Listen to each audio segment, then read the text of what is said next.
Masechet Shkalim Daf He. On va commencer par Dalet Amud Bet aux 2 points.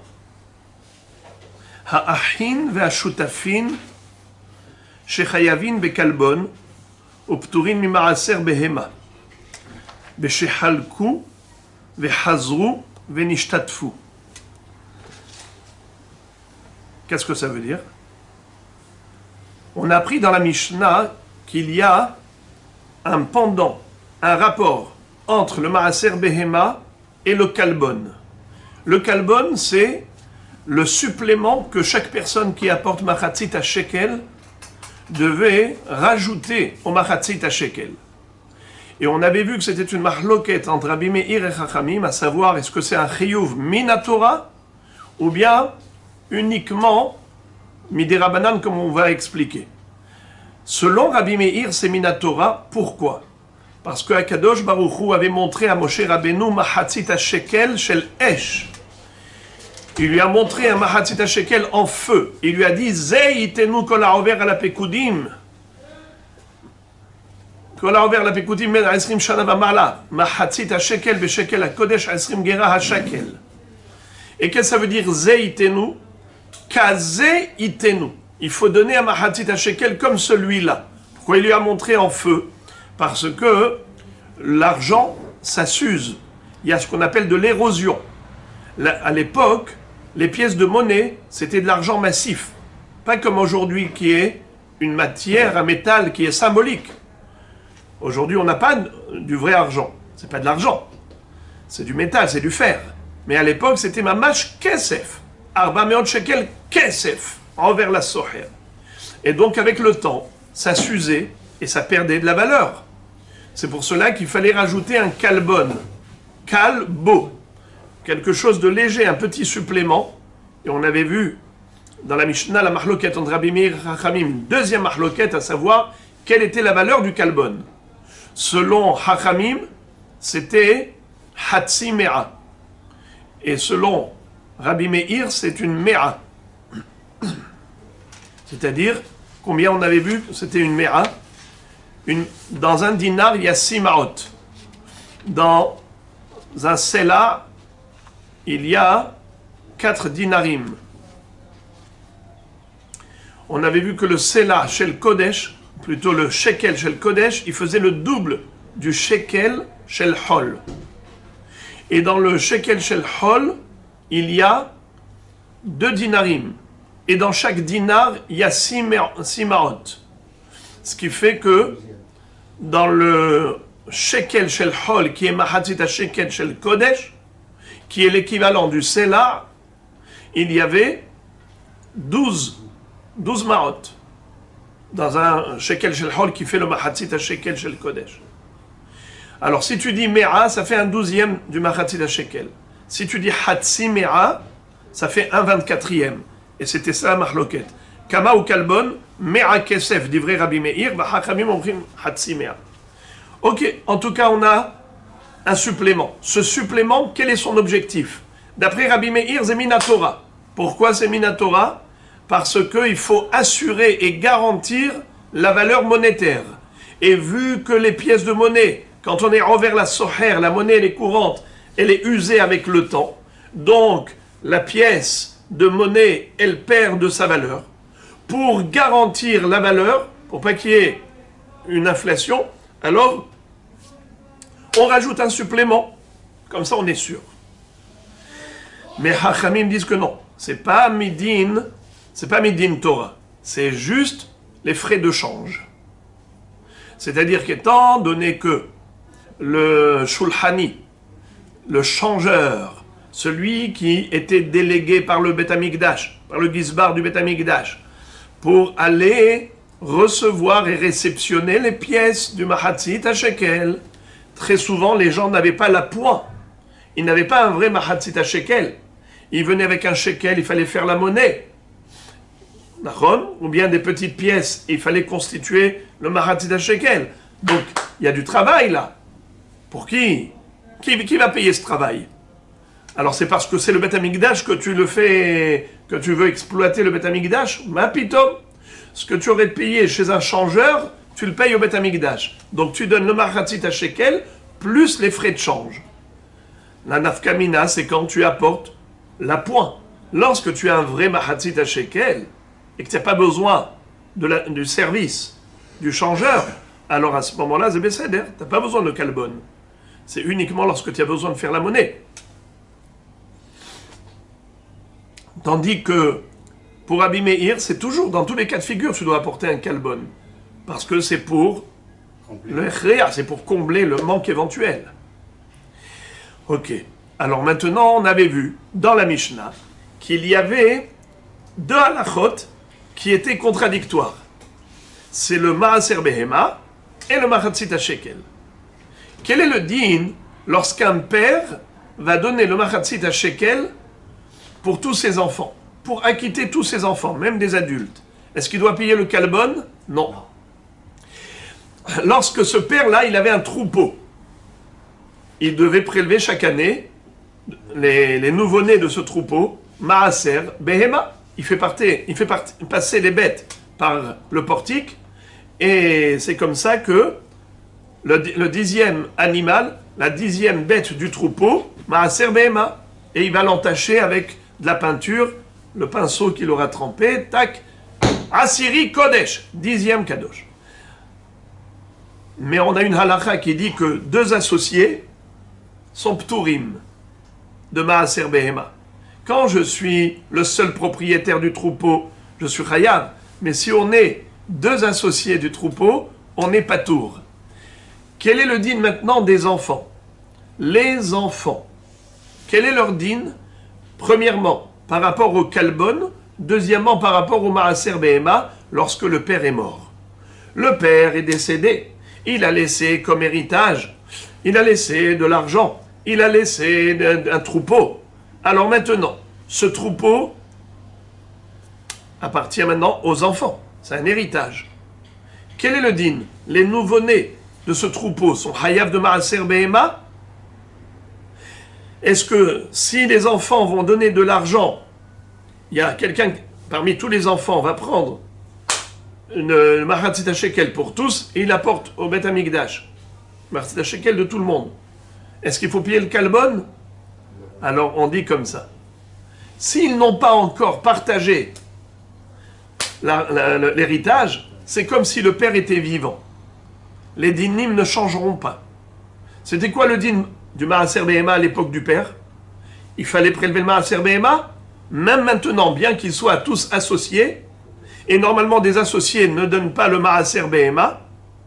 Ici, ils ne sont pas considérés comme des étrangers associés. Ils sont considérés comme tous les enfants du même père, et cette ahdout fait comme si le père était encore là. Eux, ils sont à la place du père. Ils représentent le père. Le père, il était seul. Hayav Maaser Behema. Aussi, par rapport au kalbon, ils sont pturim, ils sont dispensés.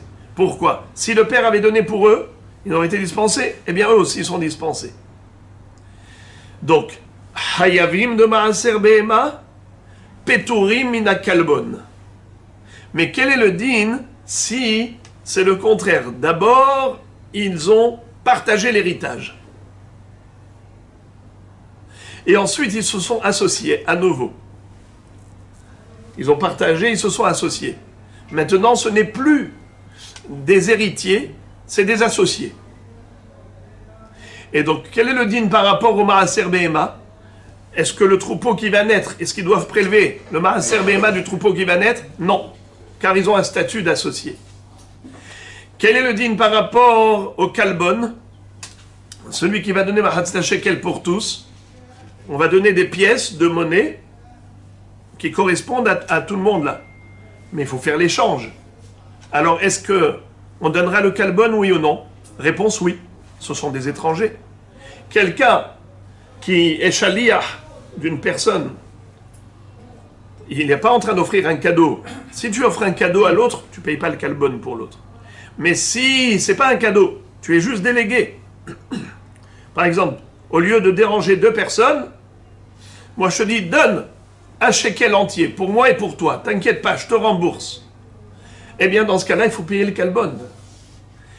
Alors là aussi, étant donné que ces associés sont des frères, mais qui sont considérés comme des étrangers par rapport à l'héritage, puisqu'il a déjà été partagé et divisé, c'est comme des associés, eh bien, en effet, s'il y en a un qui est chaliar pour tous, il faut payer le kalbon. Donc, lorsqu'on est patour de kalbon, on est hayab de maaser behema.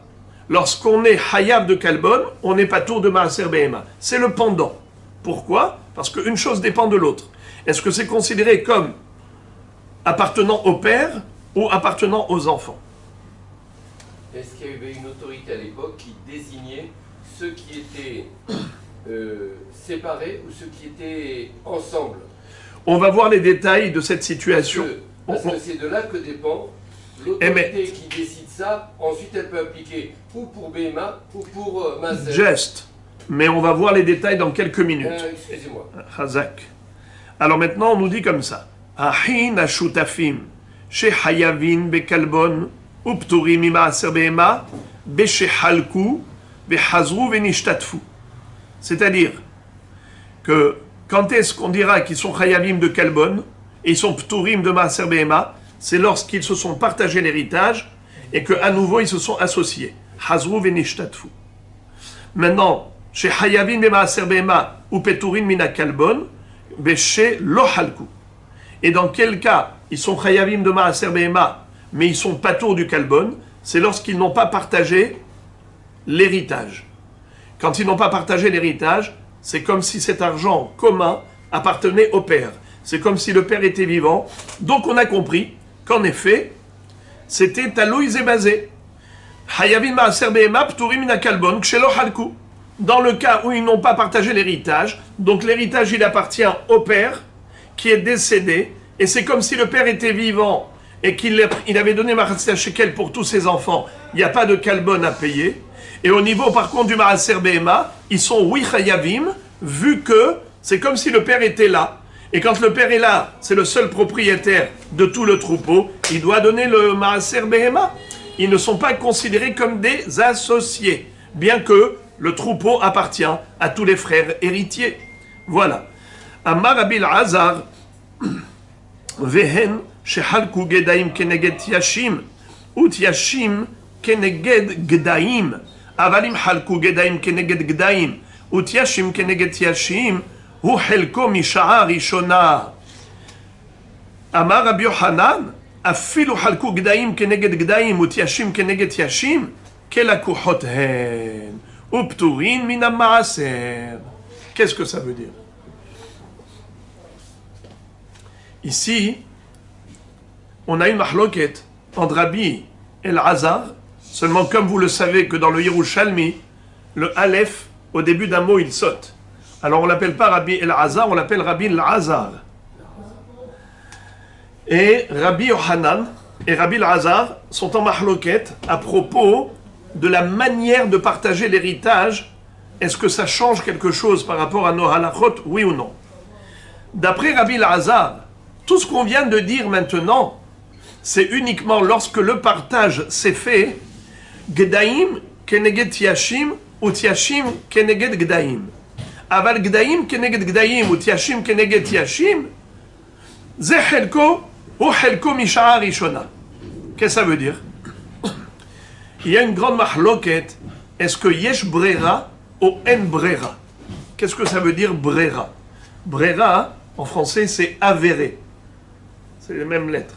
Avéré, brera. Huvrar hadavar le mafreya. Il s'est avéré rétroactivement que 3 points de suspension. C'est-à-dire, lorsque nous avons des frères qui partagent un héritage, c'est quoi ce partage? Ce partage, on peut le concevoir de 2 façons. Soit je dis que, Béhémet, chacun avait une part dans tout. Moi, j'avais une part, la moitié dans ceci, toi, la moitié dans cela, on a la moitié dans tout. Et après, on a un arrangement. Il y a un arrangement entre nous. Ma partie qui se trouve là-bas, je te la donne en contrepartie de ta partie qui se trouve ici. Par exemple, il y avait un pavillon et il y avait à côté de cela un champ. un champ d'olivier, un vignoble. Tu sais quoi? On s'arrange. Normalement, la moitié du pavillon, c'est à moi, la moitié, c'est à toi. La moitié du vignoble, c'est à moi, la moitié est à toi. On va faire un arrangement. Moi, je prends tout le vignoble, et toi, tu prends tout le pavillon. Qu'est-ce qu'il y a eu ici? Un genre de transaction commerciale. Cette négociation, c'est une transaction commerciale. Je t'ai vendu la moitié du pavillon en contrepartie de la moitié du vignoble que tu m'as donné. Ça s'appelle Ha'ahim Shehalku Lekuhot Hem. Des frères qui ont partagé, c'est comme des vendeurs et acheteurs. C'est du troc. Alors maintenant, ça c'est lorsqu'on a vraiment pris le vignoble et l'autre pavillon. Maintenant, parlons de troupeaux. On a des boucs, tiachim, c'est-à-dire des grands béliers, des grands boucs. Et on a des gdaïm, gedi, des petits agneaux. Ce n'est pas la même chose. C'est comme le pavillon et le vignoble. Alors on a des grands boucs, tiachim, taïch, et on a des gdaïm, gedi. Maintenant, il y a deux façons de partager. Soit, nous deux, on va prendre la moitié des gdaïm, et nous deux, on va prendre la moitié des tiachim.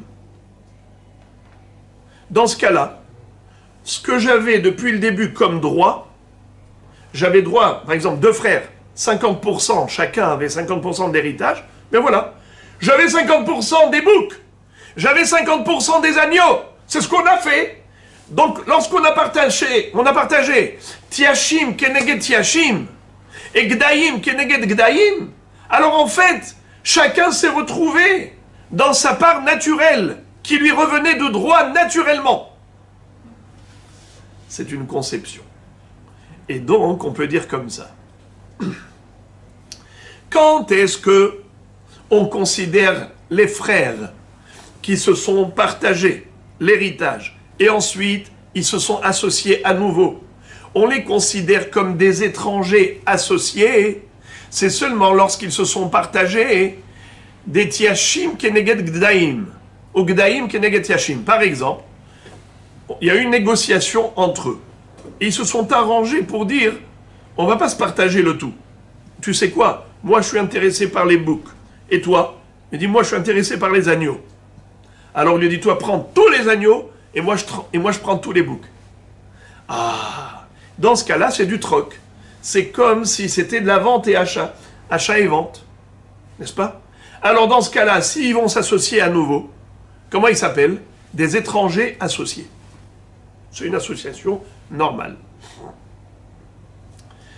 Mais si ils ont partagé équitablement tout ce qu'il y avait à partager, c'est-à-dire on a partagé la moitié des boucs entre eux, ça veut dire que chacun a pris une moitié des boucs, chacun a pris une moitié des agneaux.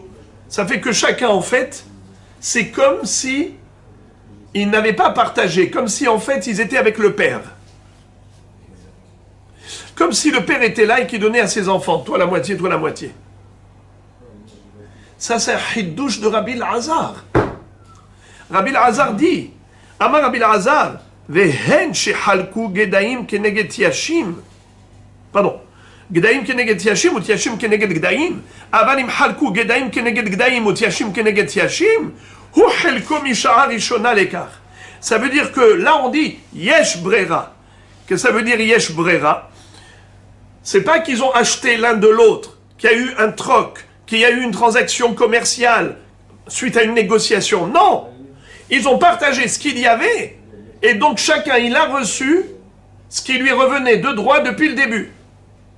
Dos et dos. Alors, c'est comme si le père n'était pas mort. Et dans ce cas-là, quel est le din? Chut.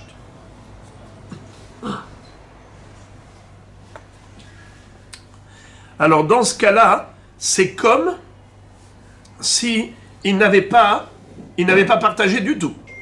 Alors, s'ils n'ont pas partagé du tout, quel est le din? Est-ce qu'ils sont hayav de maraser ou pas?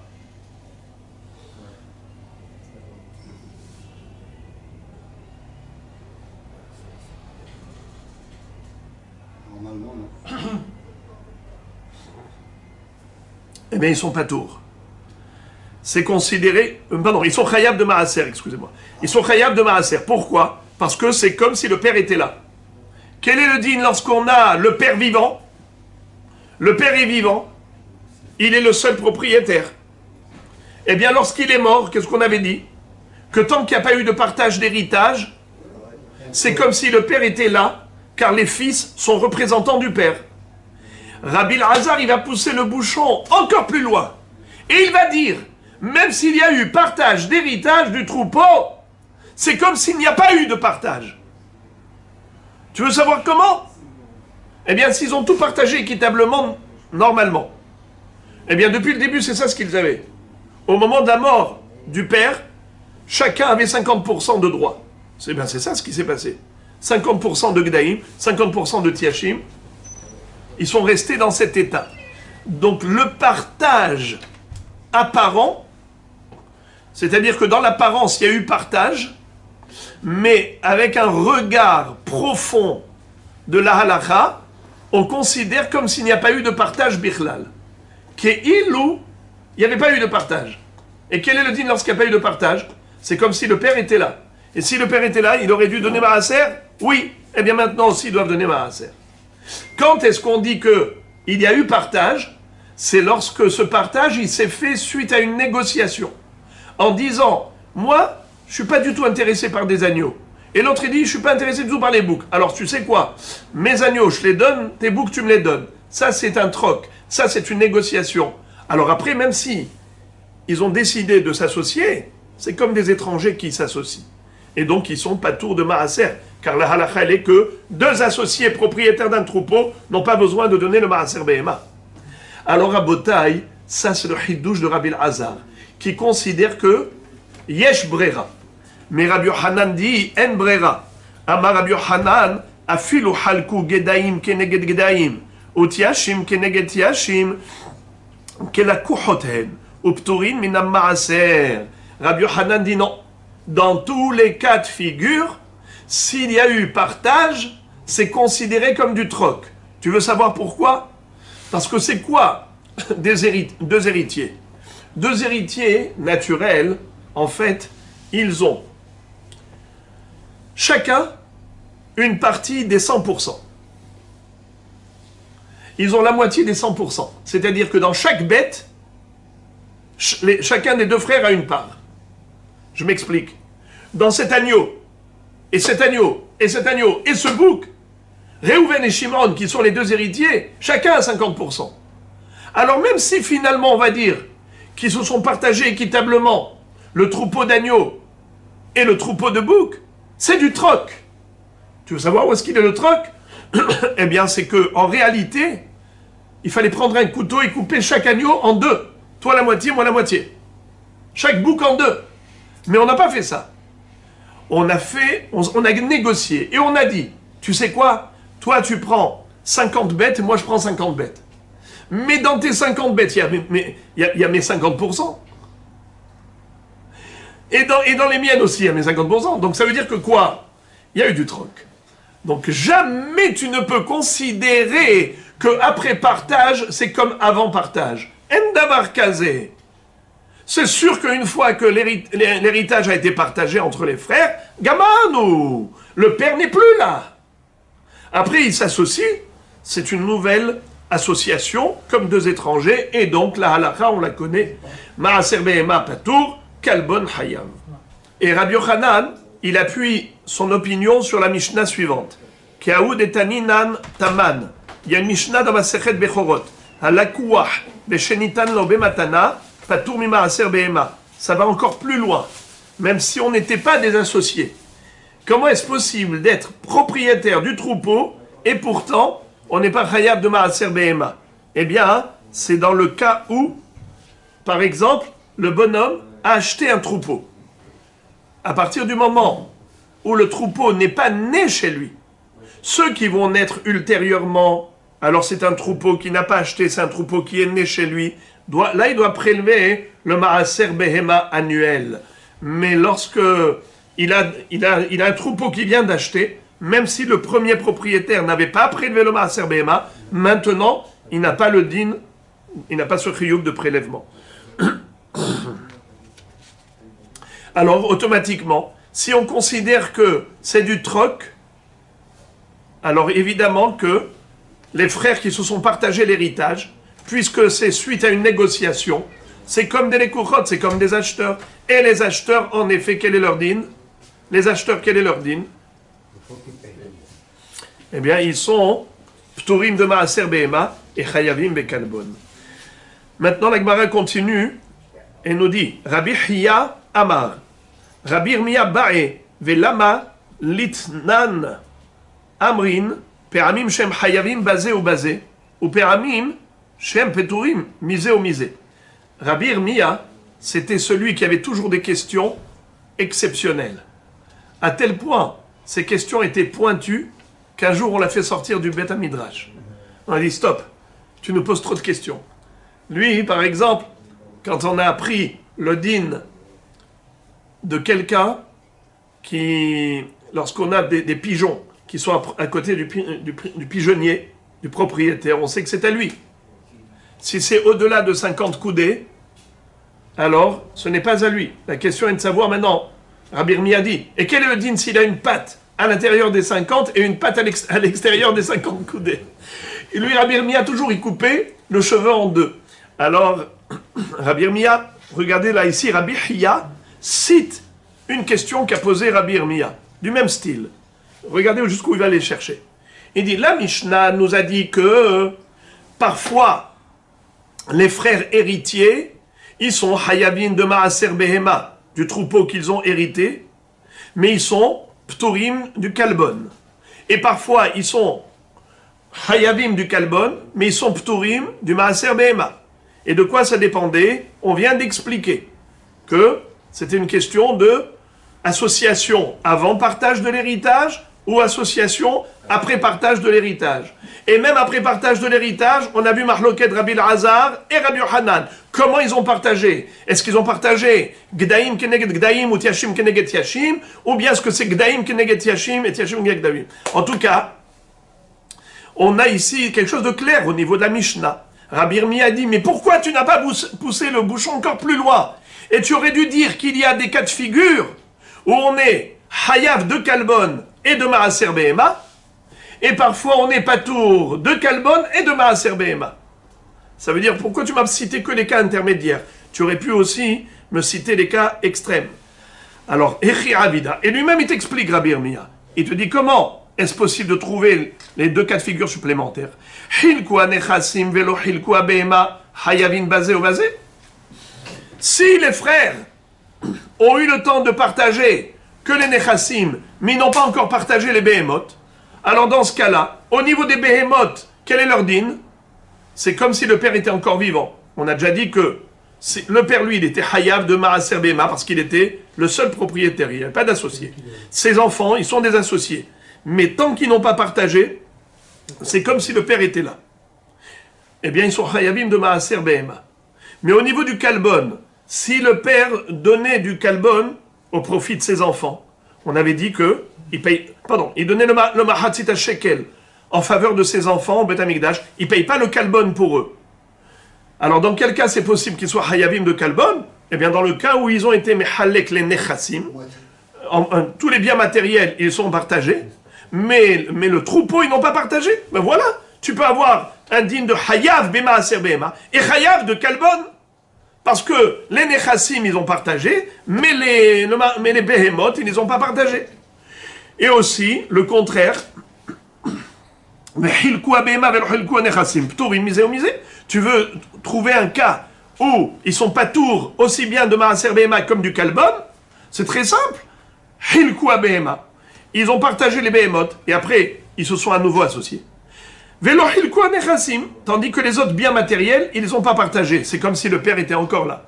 Alors, pturim misé ou misé, ils seront pas tours de kalbon, ils seront pas tours de maaser behema. Pourquoi ils n'ont pas... Pourquoi est-ce qu'ils n'ont pas... La Mishnah n'a pas parlé de ces cas.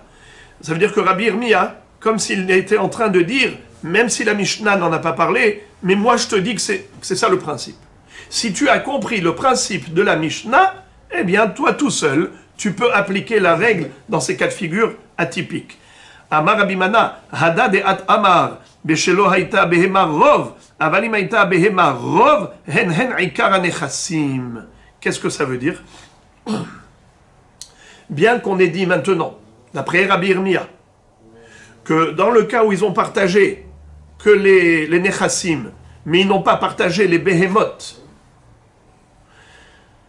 alors en effet, par rapport aux behemoth, ils sont considérés comme l'héritage du père, comme si le père était là, mais par rapport aux kalbon, ils sont considérés comme des gens étrangers qui se sont associés. Alors ils sont rêves de kalbon. On te dit, quand est-ce qu'on dit cela? C'est seulement imlo haïta behema rov. Avalim haïta behema rov. Si, en faisant le calcul, tu vas voir que la somme globale de l'héritage, c'est un montant qui correspond, par exemple, on va dire comme ça, à 100 000 shekels d'héritage.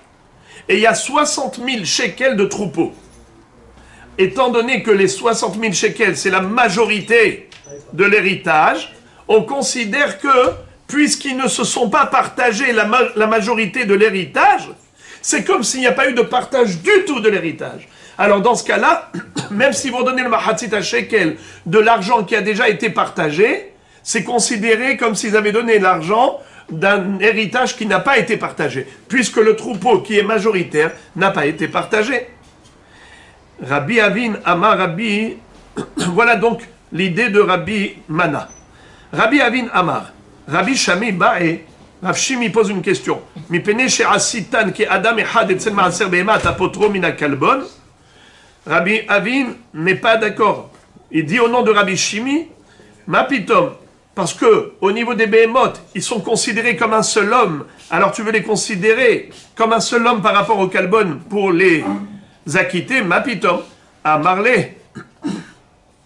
Alors Rabbi Avin répond. Rabbi Avin a répondu à Rav Shimi. Il lui dit, la shanyahi, sheunoten sela ahat shlema. La shanyahi, sheunoten sela ahat shlema. C'est-à-dire que tu veux savoir pourquoi est-ce qu'ils sont patours du kalbon. Pourtant, tu dis que ils se sont partagés l'argent. Mais là, on parle ici qu'ils ont pris un sela pour les deux frères, de l'argent de l'héritage. C'est-à-dire, c'est vrai que ils se sont dissociés, ils se sont partagés, Nahon. Mais étant donné qu'il y a un frère qui va apporter au Gizbar du Beth Amikdash le Mahatzit HaShekel, au nom des deux, avec de l'argent qu'ils ont reçu des deux.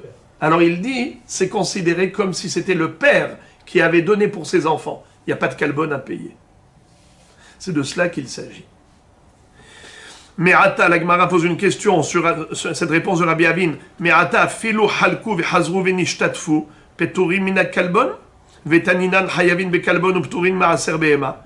Alors dans ce cas-là, pourquoi est-ce que la Mishnah a dit que ils sont hazru, que la Mishnah nous a dit que dans ce cas-là, que si ils se sont séparés et ils se sont associés à nouveau, ils devront payer 2 kalbonotes. Mapitom, ils devraient payer dans ce cas-là.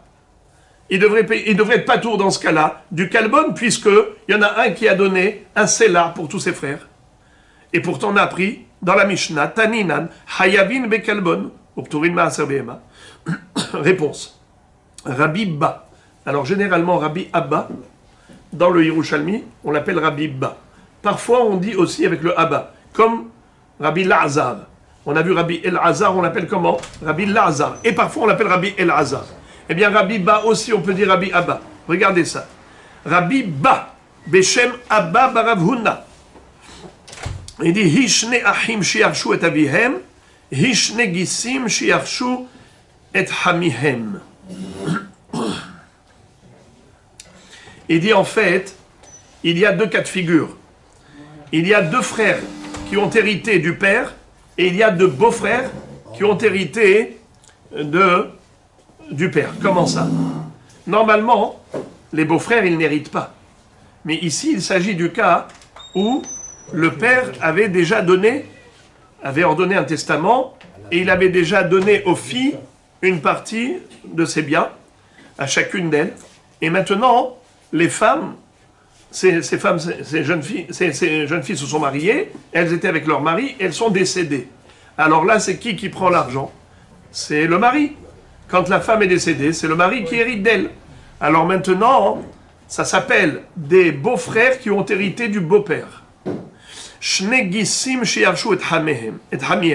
Alors cela, en effet, même lorsqu'ils se sont associés à nouveau, ils ne retournent pas à la case départ. On ne considère pas que c'est comme si le père était encore vivant. Car les filles qui ont reçu, et ensuite les maris qui ont hérité de ces filles, ça a complètement disloqué le patrimoine ancestral et n'est pas considéré comme étant un héritage naturel.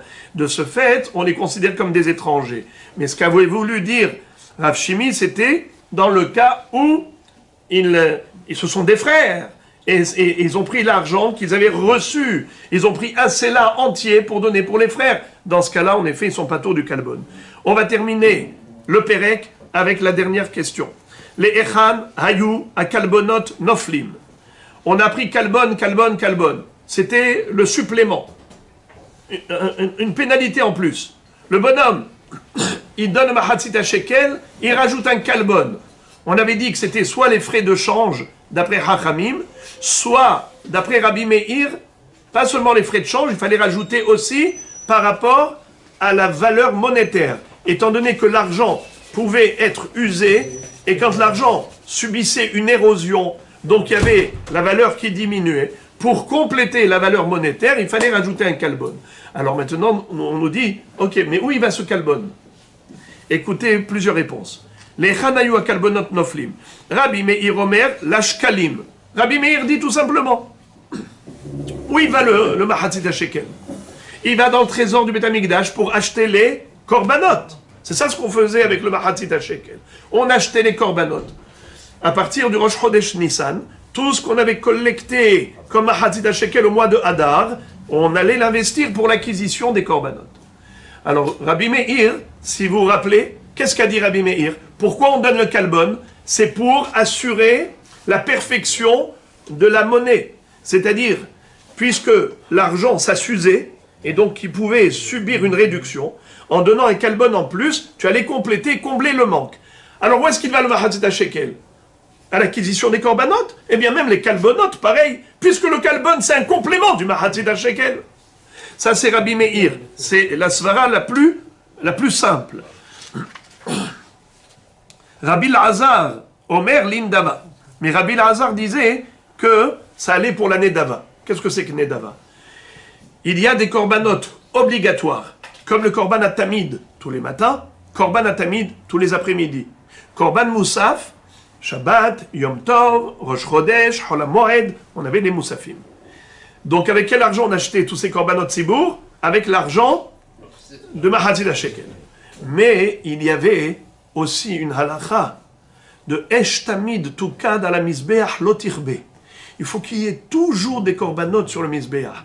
Alors s'il n'y avait pas de korban Hova, parce qu'on pouvait avoir aussi des korbanot Hova, korban Hatat, korban Hacham, tous les korbanot que les individus ils apportaient. Quand est-ce que tu allais brûler tous ces membres et toutes ces graisses? Quand? Eh bien tu as toute la nuit. Mais s'il n'y avait pas, alors on ne va pas laisser le Mizbeach en chômage technique. L'argent qui avait Hazak. Très très bien. Donc on avait l'argent de l'année dernière, qu'on appelle Kaït Mizbeach. C'est quoi Kaït Mizbeach? Le dessert du Mizbeach. Eh bien, on pouvait utiliser aussi les kalbonot. Le kalbon, il servait à Nedava. Rabbi Shimon Shezuri, Omer, Rikua Zahav, Vetzipui le Bet Kodesh à Kodashim. Qu'est-ce que ça veut dire? Le revêtement du Kodesh à Kodashim se faisait avec des plaques d'or. D'où tu avais cet or? Tellement d'or, d'où tu l'avais? Eh bien, c'est les kalbonot. Ben Azai Omer, Shulhanin Ayunotlin Otan Bisharan. Qu'est-ce que ça veut dire? Qui est-ce qui allait réceptionner l'argent? Partout, on allait mettre des comptoirs. Qui était derrière le comptoir? Des changeurs. Alors ceux-là, ils étaient délégués par le Beth Amikdash. Quand ils vont travailler gratuitement, ils étaient payés avec le kalbon. Et enfin, dernier, Veyesh Omrim, Leotsa Adrachim. Et à ceux qui disent que c'était pour les voyageurs, pour les, comment ils s'appellent, les shulhanim qui devaient voyager d'un endroit à l'autre pour recevoir et réceptionner et transporter les shkalim de partout, eh bien aussi, ils étaient payés avec ces kalbonot. Hadran Alar, Perek, Be'ehad, Be'adar.